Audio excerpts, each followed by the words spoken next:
4 in the morning. A gold coin lies in the mud where it has waited for 600 years. Somewhere in the darkness above, the call to prayer has not yet sounded.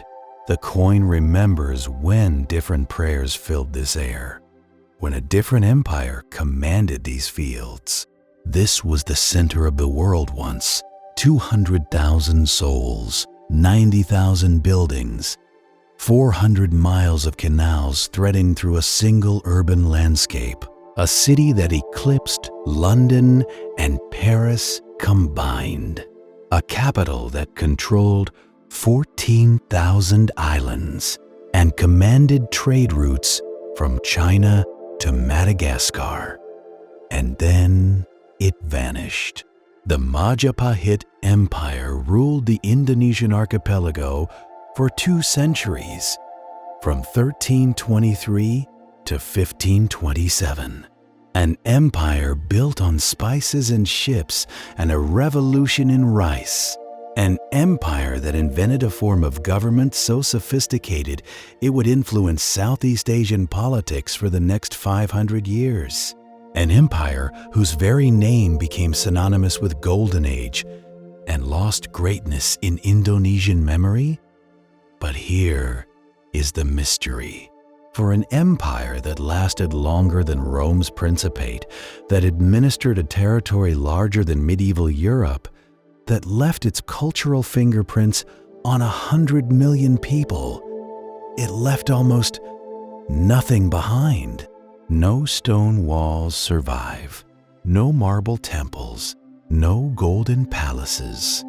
The greatest maritime empire in Southeast Asian history left behind red bricks and fragments, clay shards and whispered legends.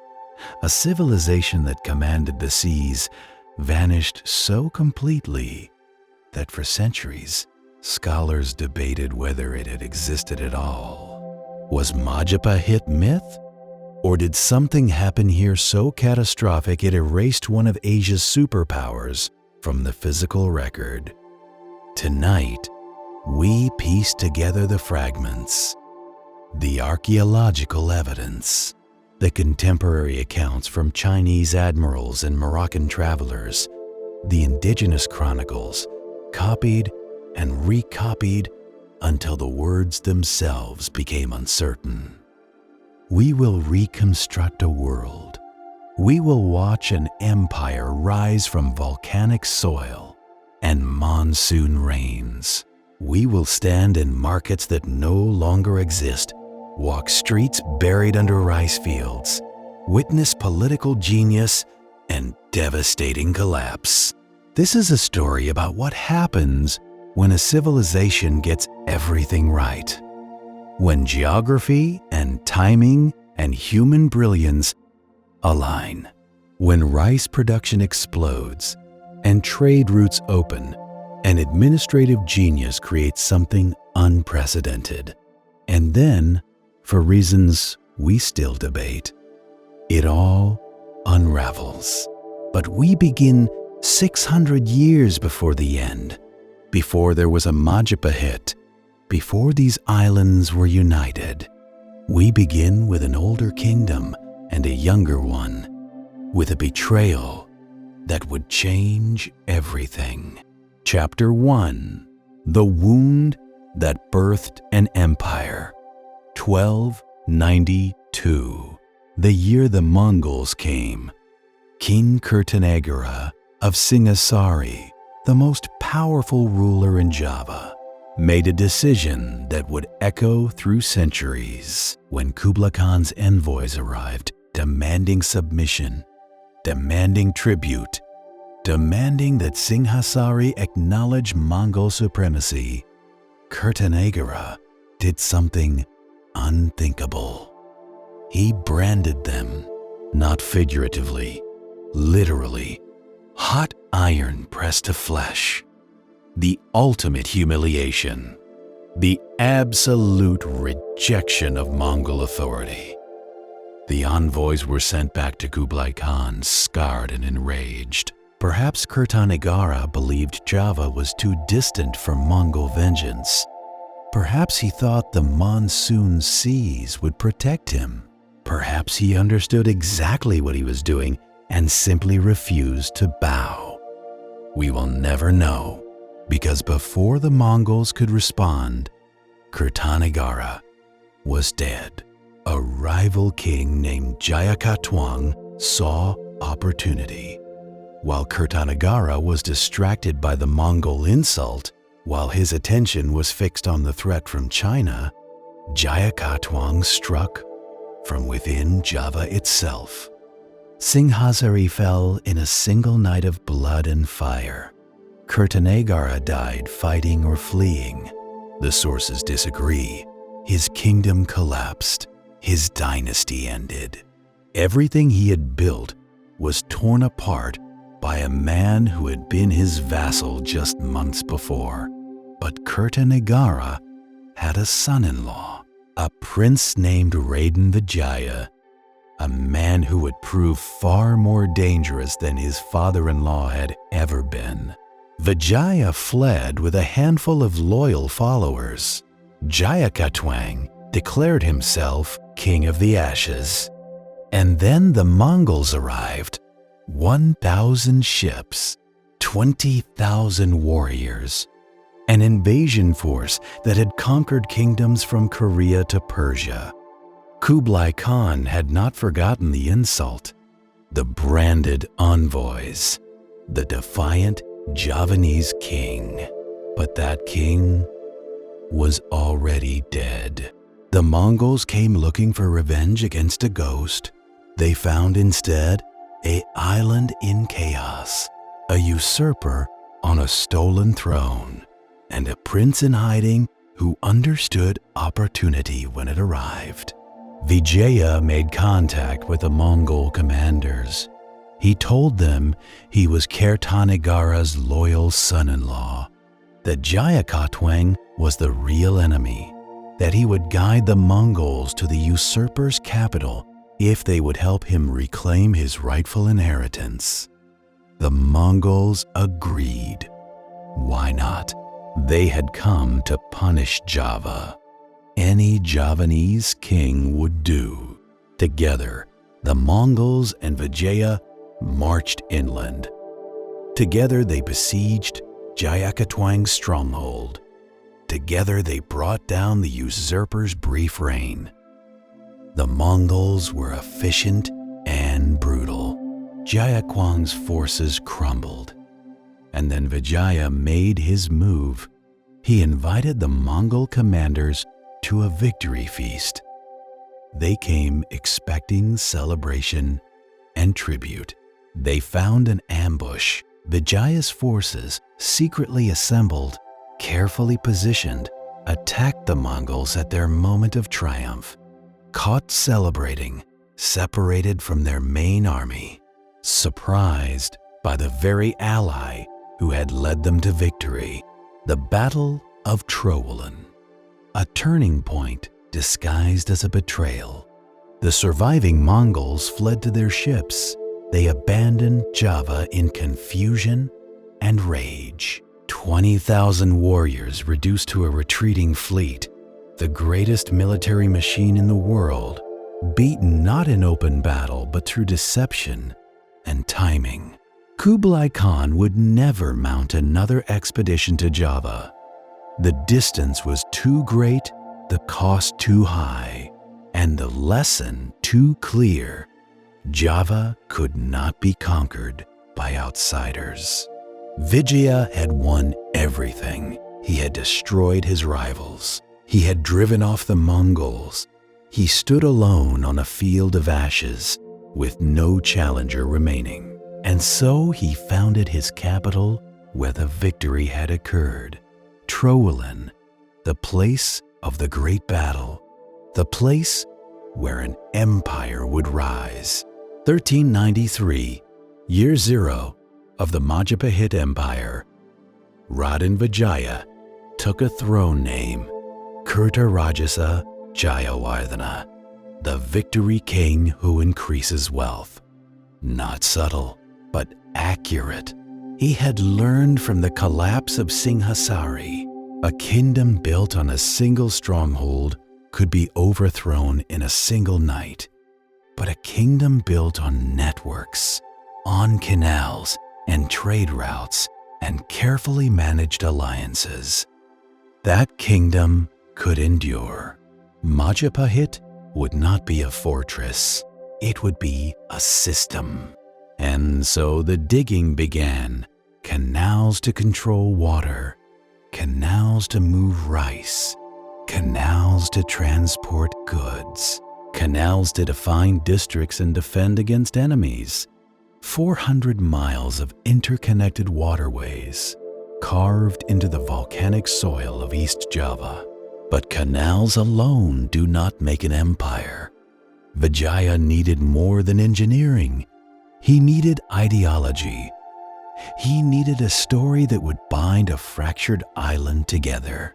He needed a reason for villages to pledge loyalty, for rival kingdoms to submit, for merchants to choose Majapahit over 100 other ports. He needed mythology. Chapter 2: The Architecture of Power. The scholars came first, the court poets and the temple priests. The men who knew the old Hindu epics, who could recite the genealogies of kings, who understood how words could make a dynasty legitimate.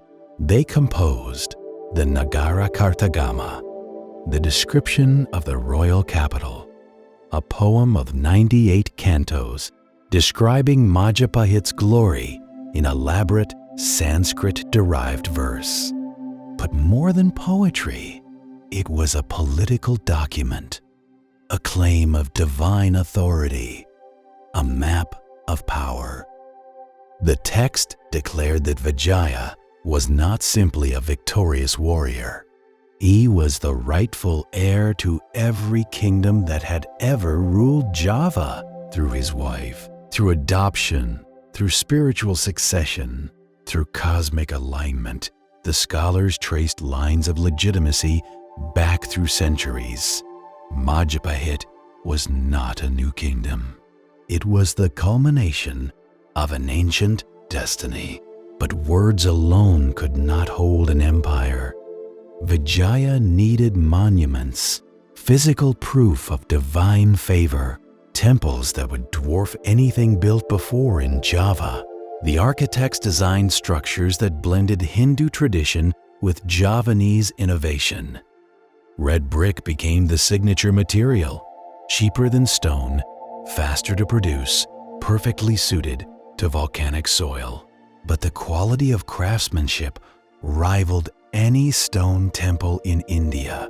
Bricks fitted so precisely that no mortar was needed. Walls that would stand for centuries. Each temple told a story. Carved reliefs depicted the Hindu epics, the Ramayana and Mahabharata, but with Javanese faces, Javanese political messages woven into ancient tales. The gods themselves became endorsers of Majapahit rule. And here is where Majapahit demonstrated true political genius. The empire did not force religious uniformity. Hindu temples stood beside Buddhist monasteries. Local animist practices blended with imported Indian philosophy. The court embraced what scholars call syncretism, the fusion of multiple belief systems into something new and distinctly Javanese. This was revolutionary. Most empires of the era demanded religious conversion. Majapahit demanded only political loyalty. Believe what you wish, worship as you choose, but acknowledge the authority of Trowulan. It worked. Villages across Java accepted Majapahit authority because the empire asked for so little. Taxes and tribute, yes. Military service when called. But not your soul, not your gods, not your ancestral traditions. This tolerance created something unprecedented in Southeast Asia: a voluntary empire. Villages that chose to join because the benefits outweighed the costs. Access to trade networks, dispute resolution from a neutral court, infrastructure improvements, irrigation systems, better roads, canal connections. The Majapahit system worked through hierarchy without oppression. Local leaders kept their positions. Traditional structures remained intact, but above them sat a Majapahit-appointed official who ensured taxes were collected, conflicts were resolved, and central authority was acknowledged. The official records describe this as the Mandalik system, circles of power radiating outward from Trolan. The core territories, the rice-producing heartland of East Java, under direct control. The middle ring neighboring kingdoms acknowledging Majapahit supremacy through tribute. The outer ring, distant islands and ports, recognizing trade advantages in alliance. By the reign of Vijaya's grandson, Majapahit controlled the most valuable trade routes in Southeast Asia. Chinese junks stopped at Javanese ports to trade silk and porcelain for spices and tropical hardwoods. Indian merchants brought textiles and metalwork, seeking Javanese rice and aromatic resins. Arab traders connected the archipelago to Middle Eastern and East African markets, and Majapahit collected taxes on all of it. Harbor fees, trade tariffs, warehousing charges, a percentage of every transaction that passed through their ports. The wealth was staggering. One contemporary Chinese account describes a Majapahit harbor where 100 ships might dock simultaneously, and the warehouses overflow with goods from 20 kingdoms. But here is what separated Majapahit from every other trading power in the region. They did not simply tax trade, they administered it. They maintained detailed records. They standardized weights and measures. They enforced contracts. They provided security against piracy. They built the infrastructure that made trade possible. A merchant who lost cargo to pirates could appeal to Majapahit courts. A village that needed seeds after a drought could borrow from royal warehouses. A port that required dredging could request central funding. The empire created systems that made everyone more prosperous, and prosperity built loyalty far more effectively than conquest ever could. But wealth alone does not feed an empire. Majapahit's true foundation was rice. Vast quantities of rice, more rice than Java had ever produced before. The volcanic soil of Java is among the most fertile on Earth, but fertility means nothing without water control. The monsoons bring rain, yes, but in overwhelming floods that wash away crops, or in droughts that last months, uncontrolled water is worse than no water. Majapahit's engineers solved this through sophisticated irrigation systems. Dams captured monsoon runoff. Canals distributed water precisely where needed. Terraces multiplied growing area on hillsides. Storage facilities protected harvests from spoilage. The results were revolutionary. Agricultural yields doubled, then tripled. Java could suddenly feed a population far larger than ever before. Surplus rice became an export commodity, traded to less fertile islands throughout the archipelago. Food security changes everything. A population that eats well is a population that can specialize. Not everyone needs to farm. Some can become artisans. Others merchants. Others, soldiers. Others, scholars. A rice surplus allows civilization to become complex. Majapahit villages developed distinctive crafts. One area specialized in pottery, another in bronze work, another in textile production. The canal system allowed these specialized goods to be transported efficiently to markets. Trade networks emerged, not just internationally, but internally.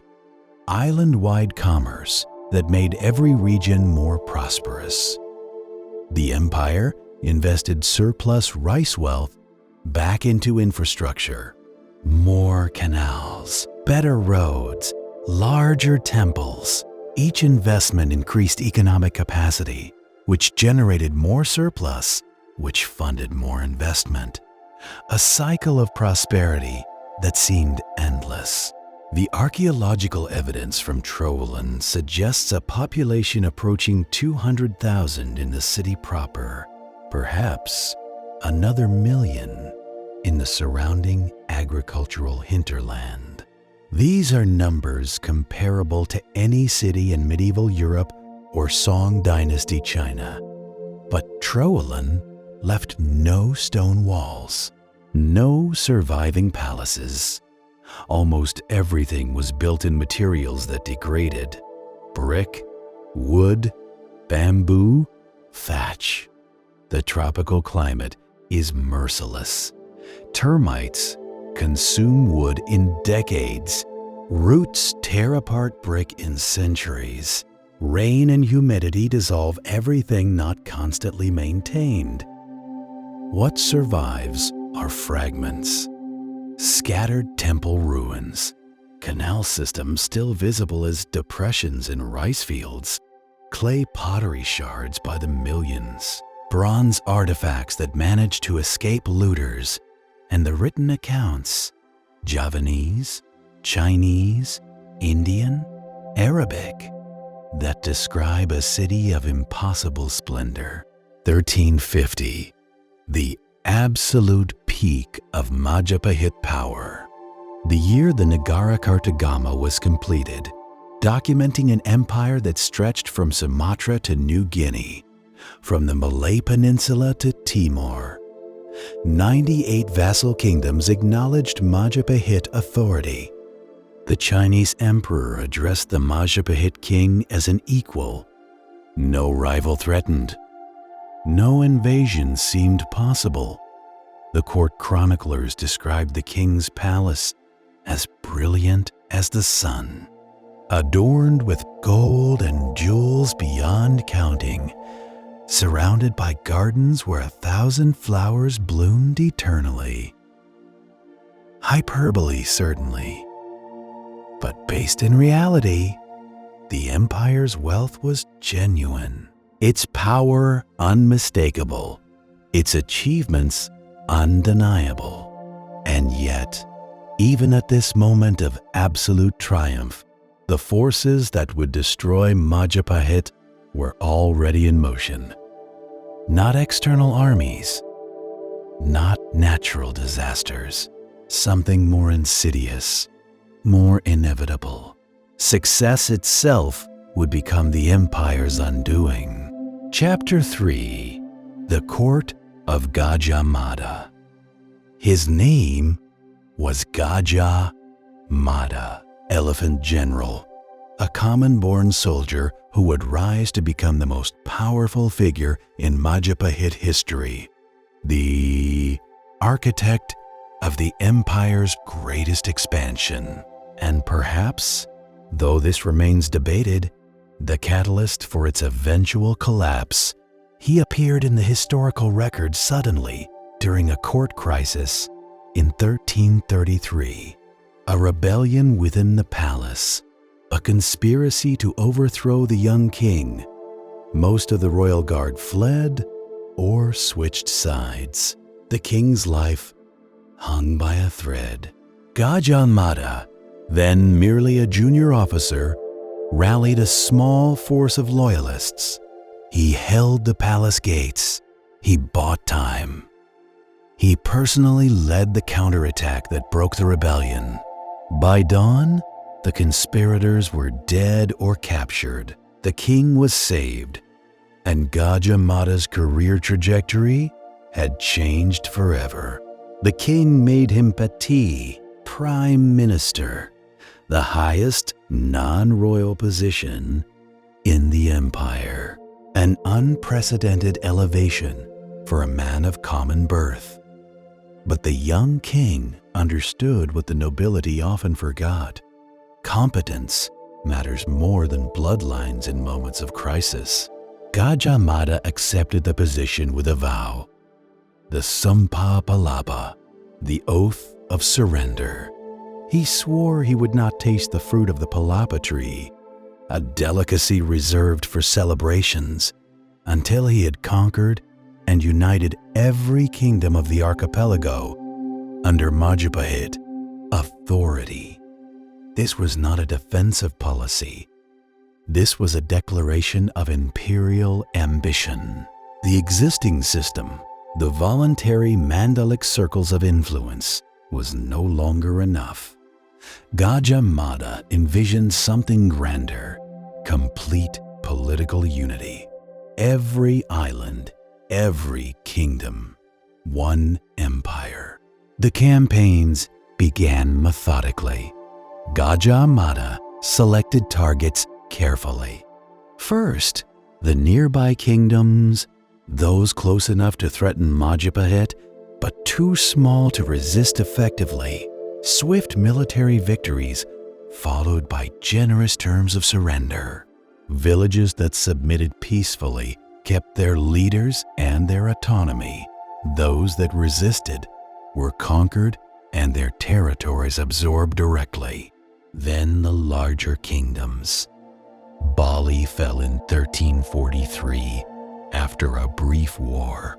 Sumatra's eastern kingdoms submitted in 1347.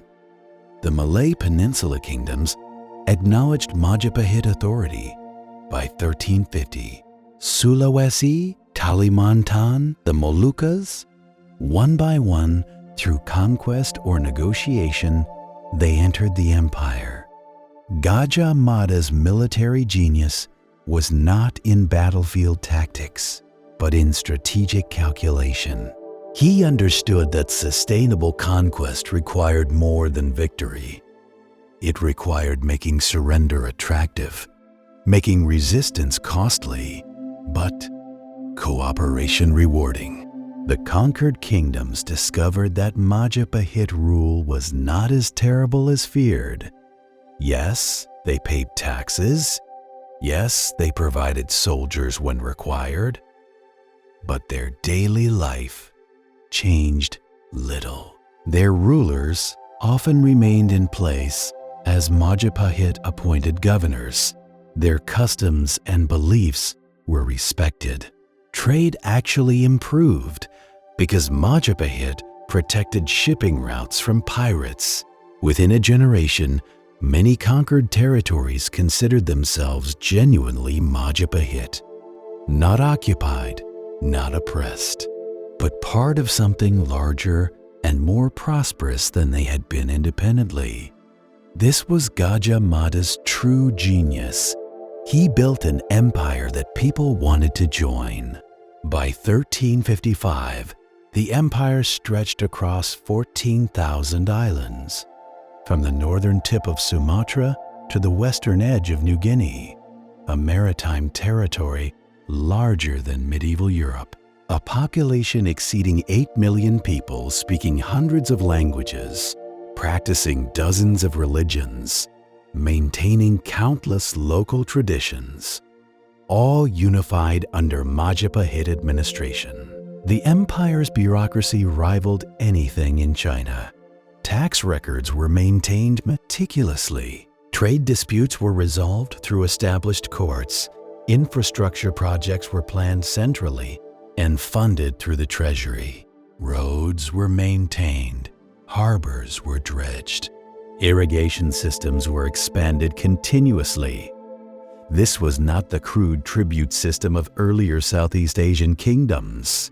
This was sophisticated imperial administration, a civil service selected based on competence, written laws applied consistently across territories, a postal system that could deliver messages from Trowolen to Sumatra in 2 weeks. But empires do not run on administration alone. Empires run on belief. The belief that the system is legitimate, that the rulers deserve their power, that the structure itself is natural and inevitable. Majapahit maintained this belief through careful cultural engineering. The empire patronized poets and scholars who produced literature glorifying Majapahit rule. Court chronicles presented the dynasty's history as divinely ordained. Temple reliefs depicted kings as incarnations of gods. Public ceremonies reinforced the message of imperial permanence. And perhaps most importantly, the empire delivered results. Villages were safer. Trade was more profitable. Disputes were resolved fairly. The rice harvest was more abundant. For most people, most of the time, Majapahit authority made life better. This creates loyalty more powerful than fear ever could. But Gajah Mada's final years were troubled. The historical sources become murky here, filled with contradictions and politically motivated revisions. What seems clear is this: a crisis emerged involving the king's sister and a nobleman from a vassal kingdom. Some sources claim conspiracy. Others suggest scandal. Still others hint at Gajah Mada himself orchestrating events for political purposes. What followed was brutal. The vassal kingdom was attacked.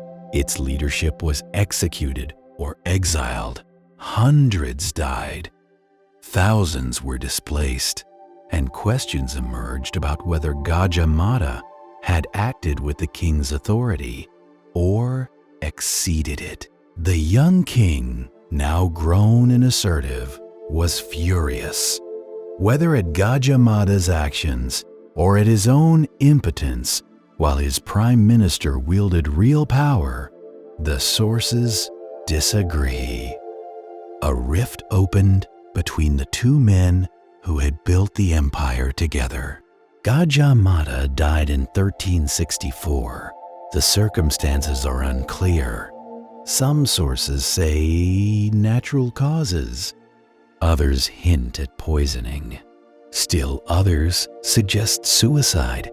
He was approximately 60 years old, elderly by medieval standards, but not impossibly so. His death might have been entirely natural, or it might not have been. What is certain is that the king did not mourn publicly. Gajah Mada was buried with minimal ceremony. His family lost their positions at court. His closest supporters were gradually removed from power. Within a decade, new court chronicles were minimizing his achievements or attributing them to the king alone. The empire's greatest builder was being written out of its official history, even as his conquests defined its borders. The empire Gajah Mada built would survive another century and a half. But something fundamental had changed. The aggressive expansion ceased. No new territories were conquered. The Mandalic system, the circles of power radiating from Trowolen, began to loosen. Distant vassal kingdoms started testing their bonds. Tribute arrived late or in reduced amounts. Local rulers began making independent decisions without consulting Trowolen. The empire did not collapse suddenly, but the centrifugal forces that would eventually tear it apart were already spinning. And perhaps this was inevitable. Perhaps Gajah Mada's vision of unified empire was simply ahead of its time. The transportation and communication technologies of the 14th century could not sustain the level of control required to hold 14,000 islands together permanently. Or perhaps the empire's decline stemmed from simpler causes: internal politics, court intrigue, the eternal human failure to maintain what visionaries build. Chapter 4: The System Under Stress. The decline was not dramatic. No barbarian hordes swept through Java. No plague depopulated the cities. No earthquake leveled Trollen. Instead, the empire experienced something more insidious: administrative decay. The slow breakdown of systems that had made Majapahit function. Tax collection became irregular. Some regions paid less than owed. No enforcement was unlikely. Others paid nothing at all and faced no consequences. The treasury's income declined while expenses remained constant. Infrastructure projects were delayed, then canceled. Maintenance was deferred. Roads degraded, canals silted, harbors needed dredging that never came. The bureaucracy that had once functioned with remarkable efficiency became sluggish. Positions were increasingly awarded based on family connections rather than competence. Officials focused on enriching themselves rather than serving the empire. Corruption, always present, became systematic and accepted. This is how empires actually fall, not with dramatic battles, but with accumulated small failures. 1,000 corrupt officials, each taking a little more than they should. 1,000 maintenance projects deferred. 1,000 rules bent or ignored. Each individual failure insignificant. Collectively, they undermine everything. The outer territories noticed first. Majapahit ships no longer patrolled reliably against pirates. Disputes between kingdoms took years to resolve instead of months. Trade protection weakened. Infrastructure support vanished. The benefits of imperial membership declined, while the costs remained. Why remain loyal to an empire that provided nothing? One by one, the outer kingdoms drifted away. Not through rebellion. That would imply Majapahit cared enough to fight. Simply through neglect. A vassal kingdom stopped sending tribute. Trollen did nothing. Another kingdom declared independence. No Majapahit army arrived. Word spread. The empire was weak. The emperor was distant. The system was breaking. By 1430, Majapahit's effective control barely extended beyond East Java itself. The outer islands maintained trade relationships, yes. Cultural ties, certainly. But political authority? That had evaporated like morning mist. And yet, Trowulan itself remained magnificent. The palace still glittered. The temple still stood. The market still bustled with goods from distant lands. To an observer visiting the capital, the empire might have seemed as powerful as ever. This is the illusion of urban centers. They can appear prosperous even as the hinterlands collapse. They can maintain cultural vitality even as political power fragments. A capital city is always the last place to notice imperial decline. The kings of late Majapahit ruled something increasingly abstract. They commanded theoretical authority over territories they could not control. They collected taxes that arrived sporadically, if at all. They issued orders that were ignored with impunity. But within Trowulan, within the heartland of East Java, the imperial apparatus continued functioning almost normally. This created a strange disconnect. At court, officials spoke of the empire as if nothing had changed. Tribute lists were read aloud naming 98 vassal kingdoms, most of which no longer acknowledged Majapahit authority. Maps showed imperial territory stretching to horizons, territory that existed only on paper. No one wanted to be the official who admitted the empire had shrunk, so everyone maintained the fiction, and the fiction became increasingly divorced from reality. Historians debate exactly when Majapahit stopped being a functioning empire and became merely a regional kingdom claiming imperial heritage.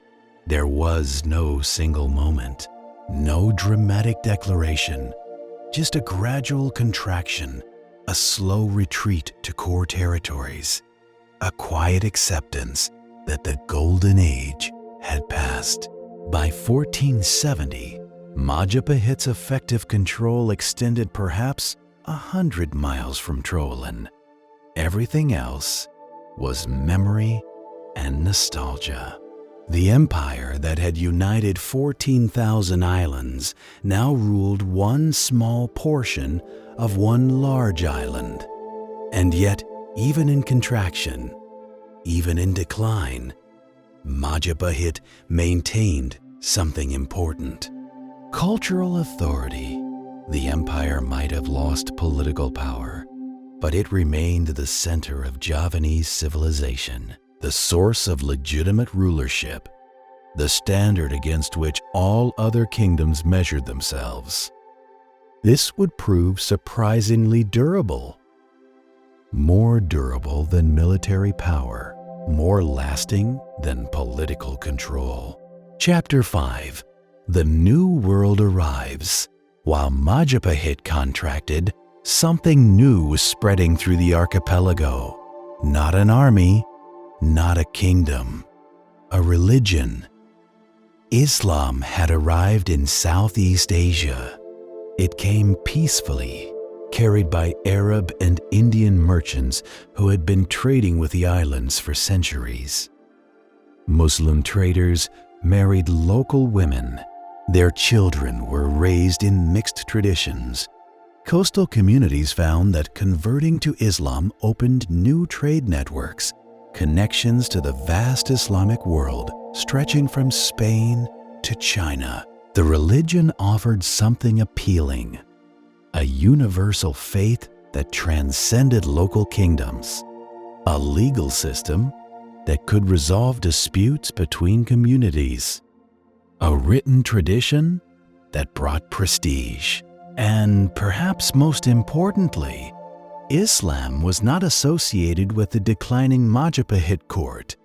It was new, it was dynamic, it represented the future rather than the past. The first Islamic sultanates emerged along the northern coast of Java. Demak, Cirebon, Banten. These were not massive kingdoms, just coastal trading cities that declared independence from Hindu-Buddhist authority and established Islamic rule. Small states, but connected to something much larger than themselves, the global Islamic community. And they were economically dynamic. The spice trade was booming. European demand for cloves, nutmeg, and pepper was driving prices to extraordinary heights. Muslim merchants controlled the trade networks. Islamic ports prospered. Hindu-Buddhist kingdoms that had relied on Majapahit protection found themselves economically isolated.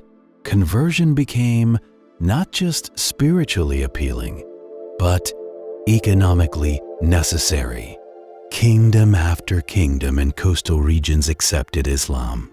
not through conquest, though that would come later, but through calculated self-interest, wrapped in genuine religious conviction. Majapahit watched this transformation with growing alarm. The empire had always been religiously tolerant, but this was different.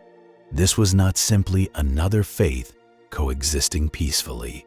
This was a competing political system, a rival source of legitimacy, a network that bypassed Majapahit entirely. The court tried to respond. They encouraged Hindu-Buddhist revivals. They reinforced traditional ceremonies. They reminded vassals of ancient oaths of loyalty. But these were cultural weapons in an economic war, and culture cannot compete with profit. The coastal kingdoms that converted to Islam did not just change their religion. They changed their entire orientation. They looked outward to Mecca and the Islamic world rather than inward to Trowolan. They adopted new legal codes based on Sharia rather than traditional Javanese law. They built mosques instead of temples, and Majapahit could not respond militarily.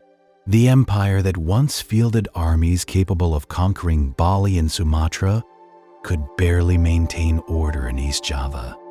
The military infrastructure had decayed. Along with everything else, the treasury was depleted, soldiers were unpaid or poorly equipped. Local commanders were more loyal to their own interests than to Trowolan. Even if the court wanted to fight the Islamic sultanates, it lacked the means. And more fundamentally, what would victory look like? You cannot unconvert believers by force. You cannot make Islam disappear through conquest. The religious transformation was too deep, too economically embedded, too connected to forces far beyond Java. Majapahit faced an opponent it could not defeat. Not because that opponent was militarily stronger, but because it represented an idea whose time had come. The conversions reached into Majapahit's heartland, not through invasion, but through persuasion. Village after village, family after family, individual by individual, the population was choosing Islam. The empire was being converted from within. By 1520, East Java itself was fracturing. Some regions remained loyal to Hindu-Buddhist tradition and Majapahit authority. Others converted and looked to the Islamic sultanates for leadership. Civil conflict emerged, not organized warfare, but local disputes that reflected the larger religious and political split. The king in Trowolan still maintained traditional ceremonies, still claimed imperial authority, still wore the crown and received nominal tribute. But he ruled a phantom. The substance of power had evaporated. 1527, the traditional date given for Majapahit's fall. But what actually happened in that year remains uncertain. No contemporary account describes a final battle or a dramatic siege. The sources simply stop mentioning Majapahit as a functioning polity. Some scholars believe the Islamic Sultanate of Demak conquered Trowolan. Others think the last king simply died without heir and the court dissolved. Still others argue the empire had already ended years earlier, and 1527 merely marks when people stopped pretending it existed.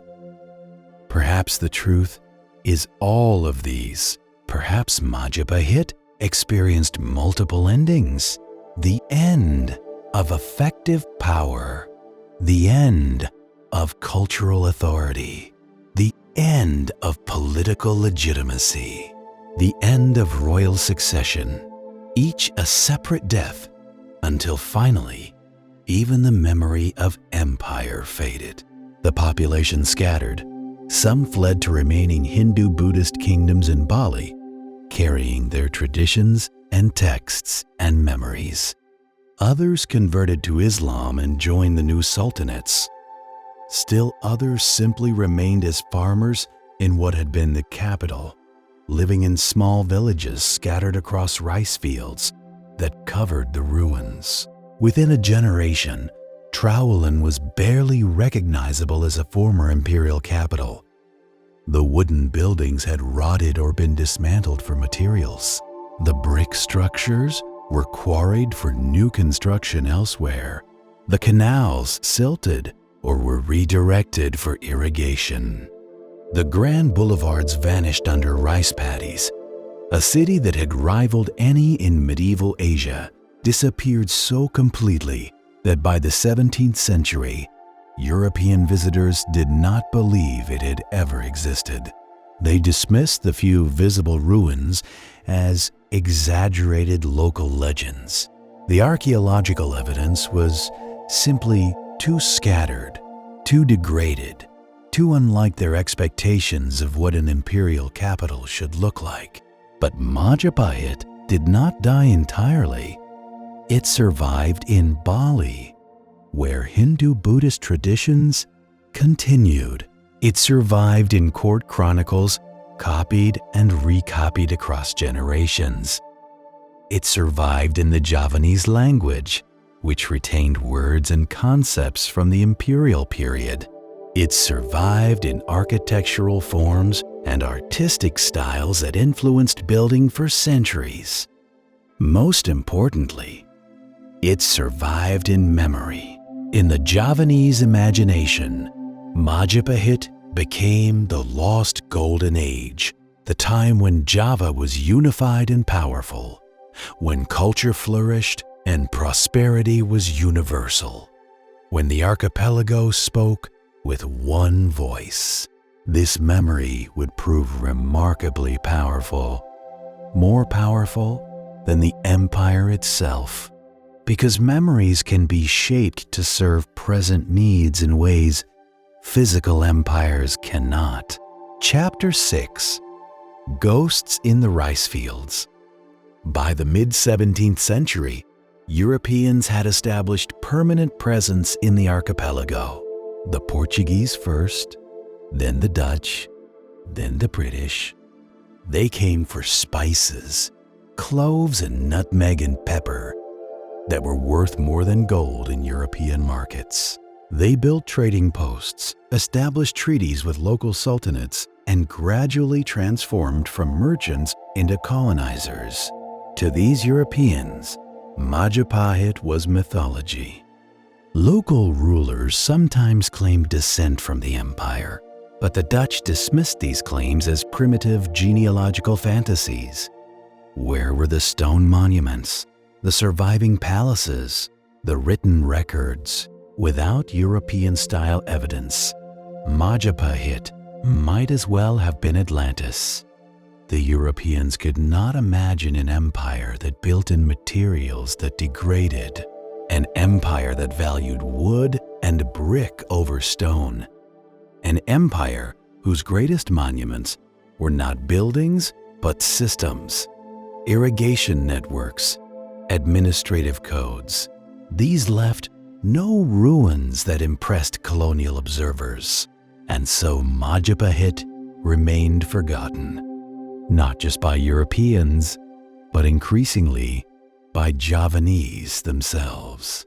Under Islamic sultanates and then Dutch colonial rule, the Hindu-Buddhist past became distant and irrelevant.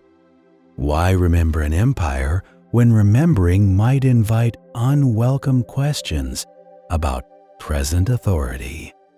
When the past suggests alternatives to current arrangements, the Dutch actively discouraged interest in pre-Islamic Javanese history.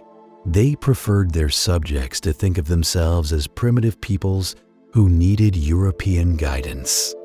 The existence of a sophisticated indigenous empire undermined this narrative. Better to dismiss Majapahit as legend, Better to focus on the present colonial order as inevitable and permanent.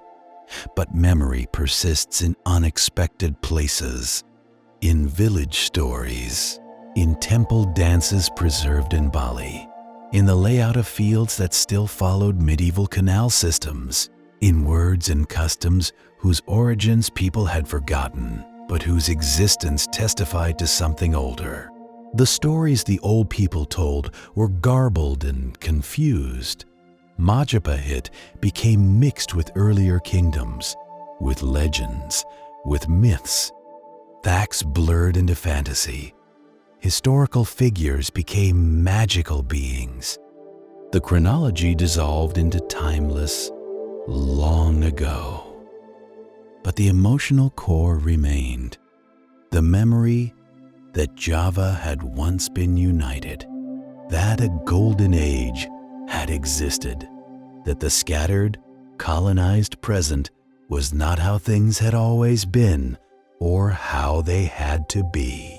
This memory, however distorted, maintained something crucial: the possibility of alternatives. Colonial authorities did not understand this danger. They dismissed village stories as harmless folklore. They did not recognize memory as resistance.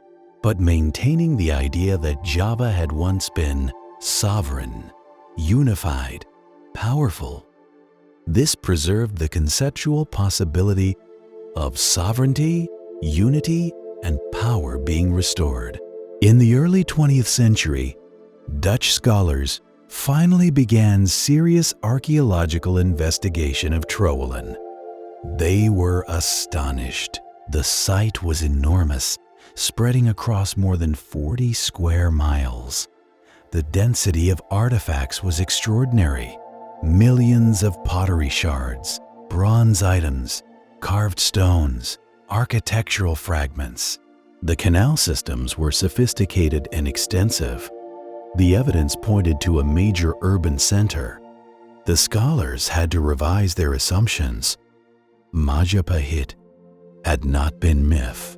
It had been real. Not just real, but significant. An empire that had genuinely controlled vast territories. A civilization of considerable sophistication. But this archaeological vindication came too late and from the wrong source. The discovery was made by colonizers, published in Dutch, framed within European academic traditions.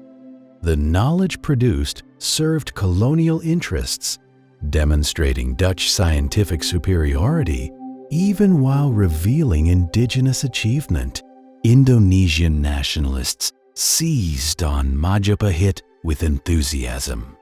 Here was proof that Indonesia, a term itself invented in the colonial era to describe the archipelago, had historical unity, that the scattered islands had once been one empire, that Indonesian unity was not a colonial imposition, but a return to natural historical order. The nationalist narrative reimagined Majapahit. The empire became explicitly anti-colonial in memory, though it had ended before European colonialism arrived. It became a model of indigenous sophistication and power. Most importantly, it became evidence that Indonesia could and should be independent and unified. This was history in service of politics. The nationalists were not wrong.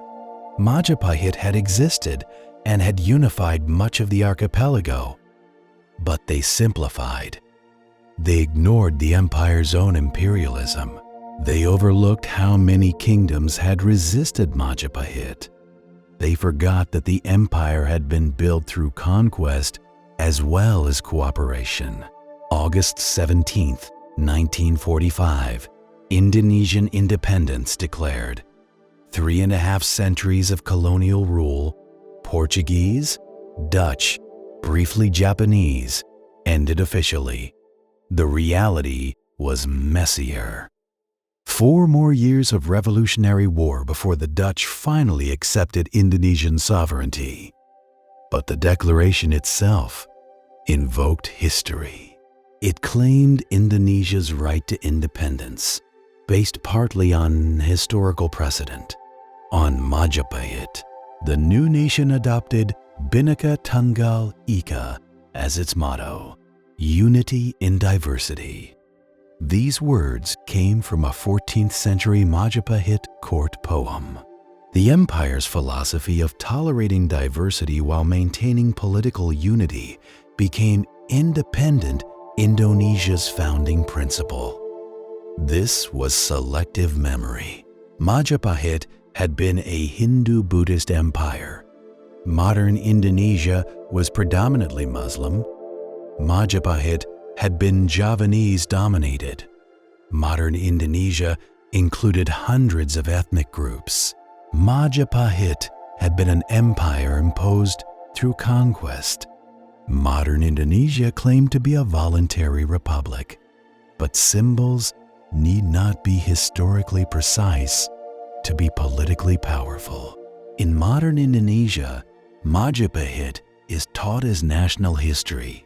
Every schoolchild learns about Gajah Mada's oath, about the empire's extent, about the golden age of unity. The story serves a purpose. In a nation of 17,000 islands, 270 million people, 700 languages, and multiple religions, unity requires constant reinforcement. Majapahit provides a historical precedent. It suggests that Indonesian unity is natural and historical rather than artificial and colonial. It offers a pre-colonial identity that is neither European nor entirely Islamic. For a nation negotiating its place between tradition and modernity, between Islam and secular nationalism, between Java and the outer islands, Majapahit offers useful historical flexibility. But this nationalist narrative has consequences. It can reinforce Javanese dominance.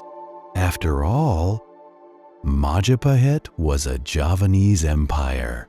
It can justify central control over distant regions because Majapahit once ruled them. It can dismiss separatist movements as anti-historical. History in service of politics always cuts multiple ways. Today, Trowulan is a modest town in East Java. The ruins are scattered across rice fields and village settlements. Some have been excavated and preserved. Many remain buried. The site receives Indonesian tourists and the occasional foreign visitor. It is officially recognized as nationally significant. Plans exist for more extensive restoration and a major archaeological park. But Majapahit's physical remains are still fragmentary, still scattered, still disappearing under tropical vegetation and modern development. The empire that built in brick and wood left traces that continue to degrade. Each monsoon season washes away more evidence. Each year of tropical heat and humidity destroys more artifacts.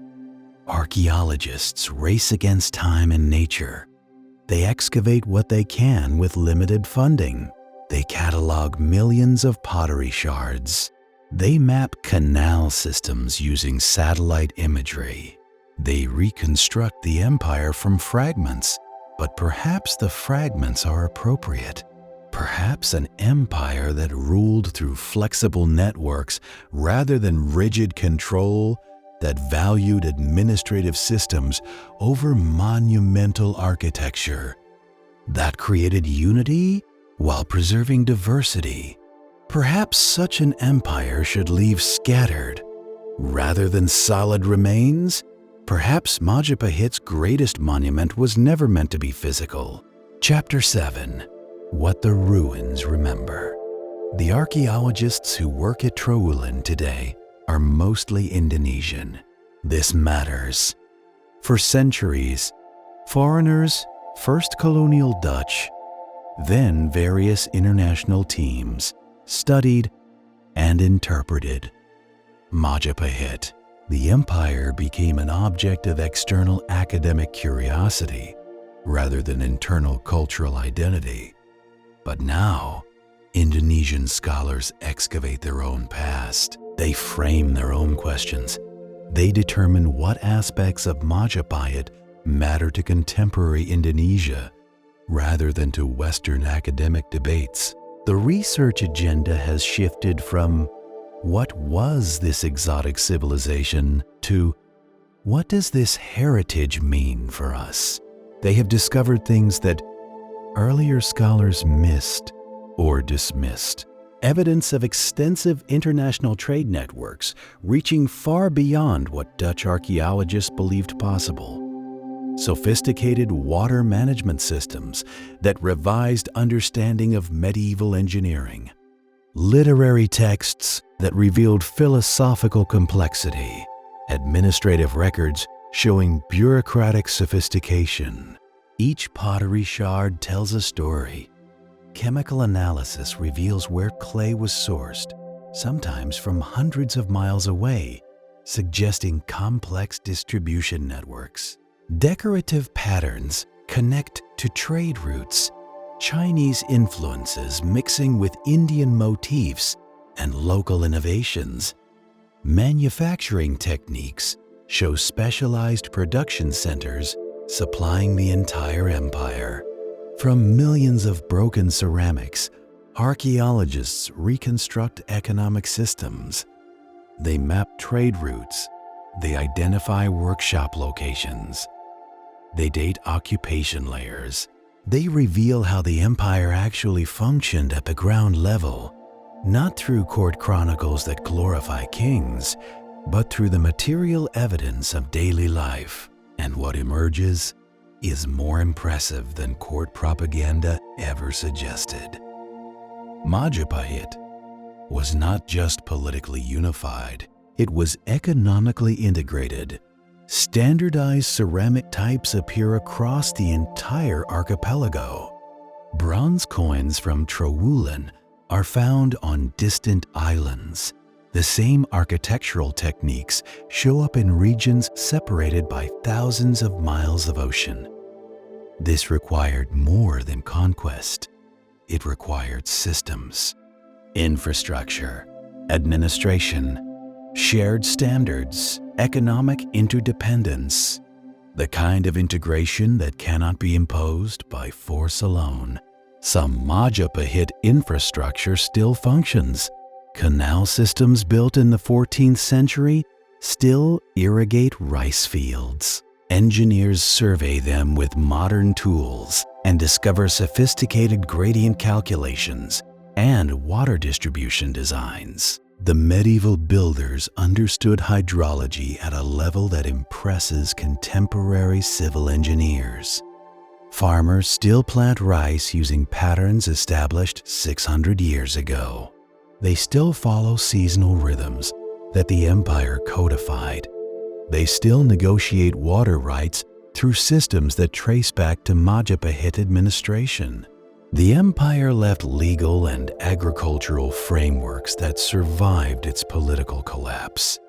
This is perhaps the most remarkable testament to Majapahit's sophistication. Not monuments that impress tourists, but systems that remained useful for centuries. Infrastructure so well designed that it continued functioning long after anyone remembered who built it or why. The empire created something sustainable, something that served real human needs so effectively that communities maintained it even after the political authority that created it had vanished.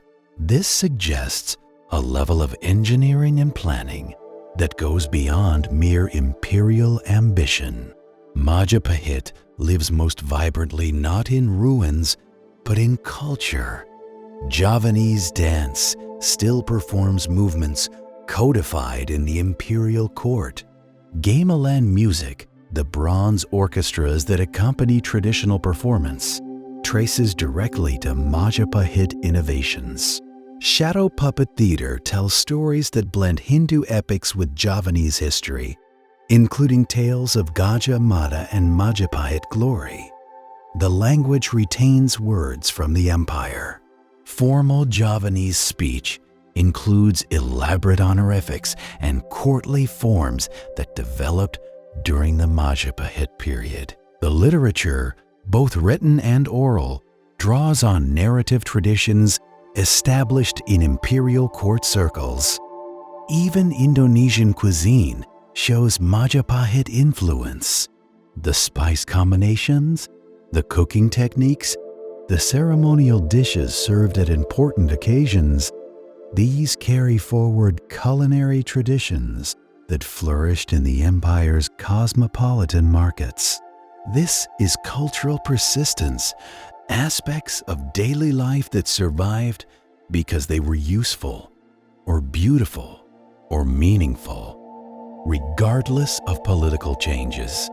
The empire ended, but the culture it fostered became the foundation for everything that followed.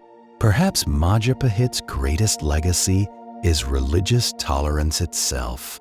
The empire's philosophy of unity through diversity, of political cohesion without cultural uniformity, became embedded in Indonesian society. Modern Indonesia, the world's largest Muslim majority nation, maintains a secular constitution. It recognizes 6 official religions. It preserves Hindu-Buddhist minorities. It practices a form of Islam distinctly more flexible than in many Muslim societies. This is not accidental. This is historical inheritance. Majapahit's approach to diversity, that you can be unified politically while remaining diverse culturally and spiritually, became the Indonesian model. The national motto, Unity in Diversity, is not just a slogan. It is a philosophy with 600 years of practice behind it. Of course, this ideal is imperfectly realized. Modern Indonesia faces religious tensions. Minorities experience discrimination. Secular and religious forces compete for political power. The Majapahit model of tolerance has not prevented all conflict, but the fact that the model exists, that it has historical legitimacy, that it can be invoked as authentically Indonesian rather than imposed from outside, this matters enormously. It provides resources for those arguing for pluralism. It offers a counter-narrative to religious extremism. It suggests that Indonesian Islam can be distinct from Middle Eastern forms precisely because it incorporates pre-Islamic indigenous traditions. The Indonesian government invokes Majapahit regularly when asserting maritime territorial claims. Remember that Majapahit controlled these waters. When defending national unity against separatist movements, remember that these regions were once voluntarily united. When promoting Indonesian culture internationally, remember that Indonesia has ancient, sophisticated civilization. This political use of history is neither new nor unique to Indonesia. Every nation does this. Every government deploys historical memory to serve present purposes. The question is not whether this happens, but whether the history being invoked has genuine connection to present realities or is pure invention. Majapahit occupies an interesting middle ground. The empire genuinely existed and genuinely achieved remarkable things. But the nationalist narrative simplifies. It emphasizes unity while downplaying conquest. It celebrates tolerance while ignoring imperial oppression. It treats Majapahit as Proto-Indonesia while obscuring how different the medieval empire was from the modern nation. This is selective memory. But perhaps all functional national memory is selective. Perhaps nations require simplified origin stories to create cohesion. Perhaps demanding complete historical honesty from nationalist narratives is expecting something nations cannot provide and still fulfill their purpose. Internationally, Majapahit remains relatively obscure. Ask most educated Westerners about medieval empires, and they will mention Rome, Byzantium, the Mongols, perhaps the Mali Empire. Majapahit rarely appears in world history textbooks or popular consciousness outside Southeast Asia. This reflects broader patterns of historical attention. Empires that left stone monuments received more recognition than those that built in wood.